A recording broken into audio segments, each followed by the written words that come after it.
जय गुरु जी। शुक्राना गुरु जी।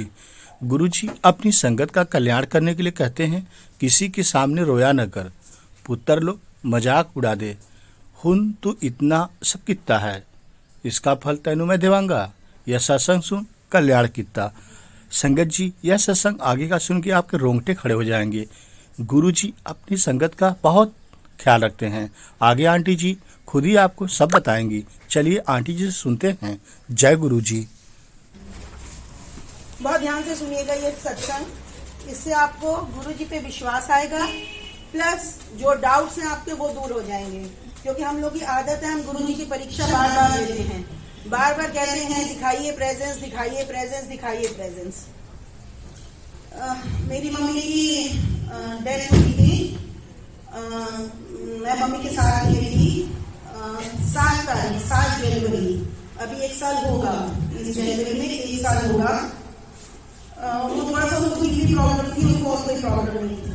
मतलब एट द एज ऑफ 70 लोगों को बहुत सारी प्रॉब्लम्स होती हैं, लेकिन उनको उस एज में बीपी प्रॉब्लम पहली बार आई थी।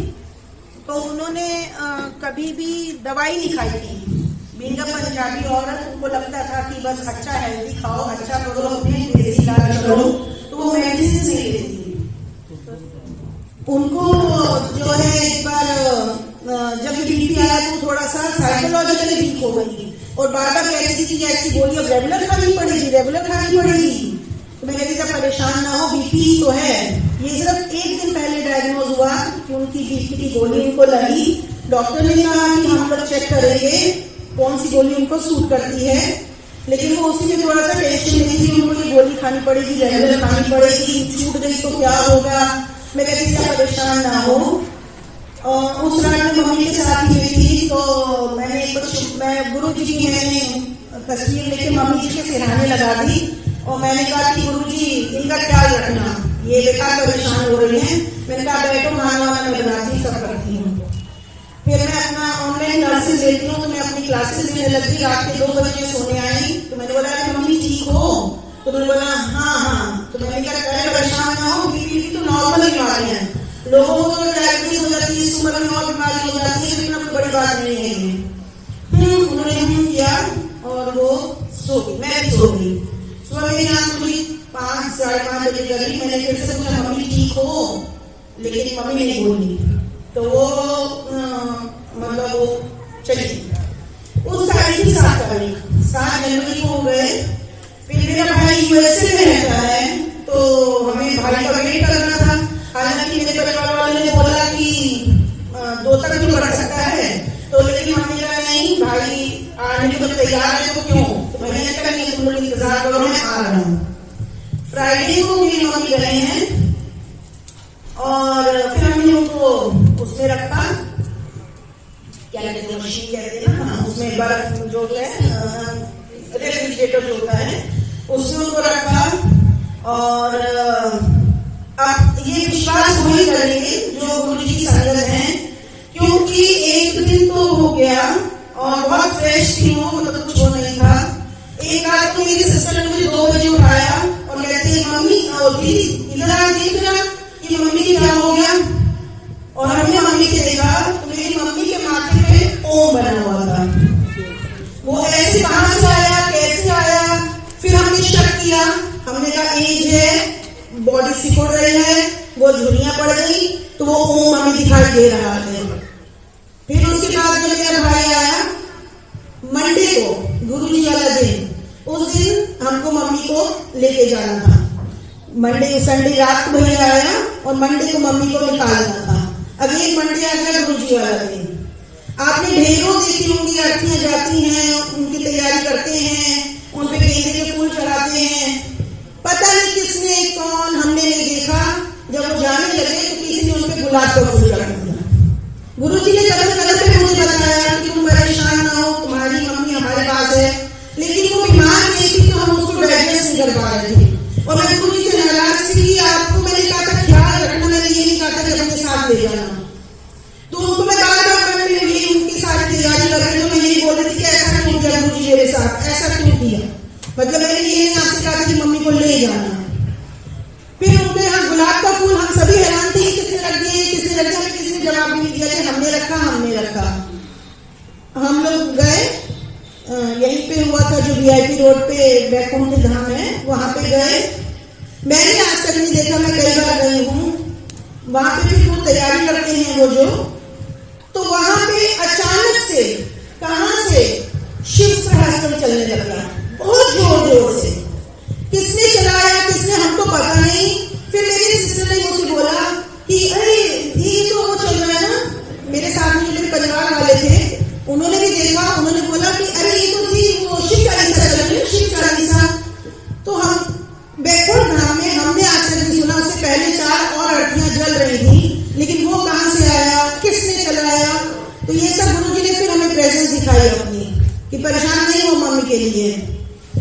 जितनी देर तक टाइम आया उनके जलने का, जितनी देर तक उनकी पूजा होती रही, वो जलती रही, उनके पास आके एक बैल खड़ा हो गया। बैल को इतना भगाया, तो उन्होंने बोला कि आपके पास है, ये है, वो वहां से नहीं मिला।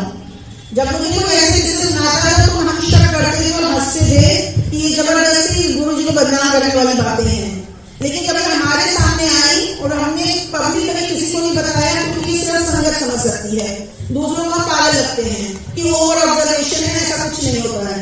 लेकिन नहीं होता है, गुरु जी करते हैं, गुरु जी सुनते हैं, गुरु जी आपको अपने हिसाब से जो अच्छा है वो देते हैं। अब सबने मुझे ये समझाया, क्योंकि मेरी शिकायत ये बहुत ज्यादा थी कि मम्मी को क्यों ले गए, जब मम्मी अच्छी थी तो मम्मी को क्यों ले गए। क्योंकि मेरी मम्मी की जो शुरू से इच्छा थी कि मैं किसी से सेवा ना कराऊं, मैं हॉस्पिटल में जाके ना करूं, तो गुरु जी ने उनकी सारी इच्छाएं पूरी करी। गुरु जी उनको लेकर गए, उनका समय था इसलिए लेकर गए, लेकिन बहुत अच्छा और बहुत उनको भला चंगा लेकर गए। अब जब हम लोगों ने उनका वो नंदी जी, और जैसे उनका वो हुआ, सब कुछ हुआ, नंदी जी जो है वो अपने आप ही गिर गए। हमने उनको नंदी ही कहा कि देखो नंदी जी भी हैं, और शिव का भी चलने लग गया अचानक से। तो इतने सारे सिम्टम्स उन्होंने हमें दिखाए।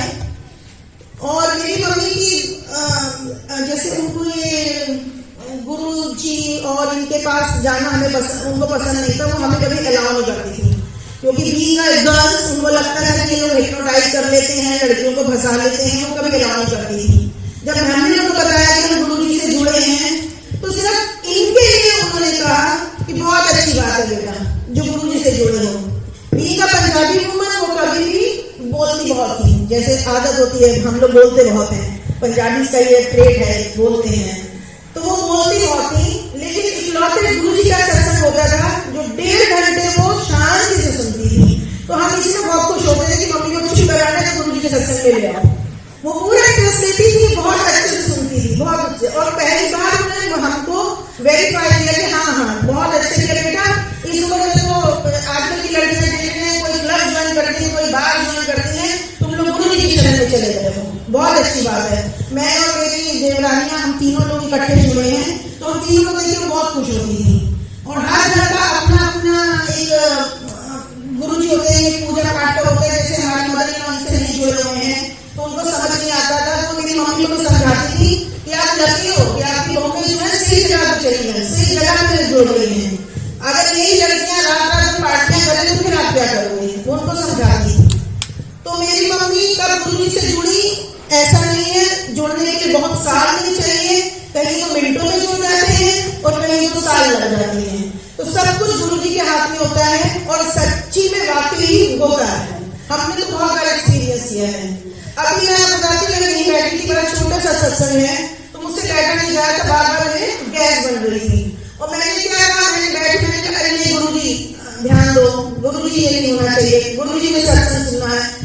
उसके बाद से वो गैस नहीं बनी। बड़ी छोटी सी बात है, लेकिन जहाँ गुरु जी के नाम लेते हैं हमारी इतनी इच्छाएं पूरी होती हैं, तो वो सुनते हैं। उनको सुनाने के लिए आपको कोई स्पेशल तैयारी नहीं करनी है, वो अपने आप ही सुनते हैं। आपका मन साफ होना चाहिए, ऐसा मैं सोचती हूँ। और थैंक यू जो भी आपने मुझे मौका दिया। जय गुरु जी, जय गुरु जी।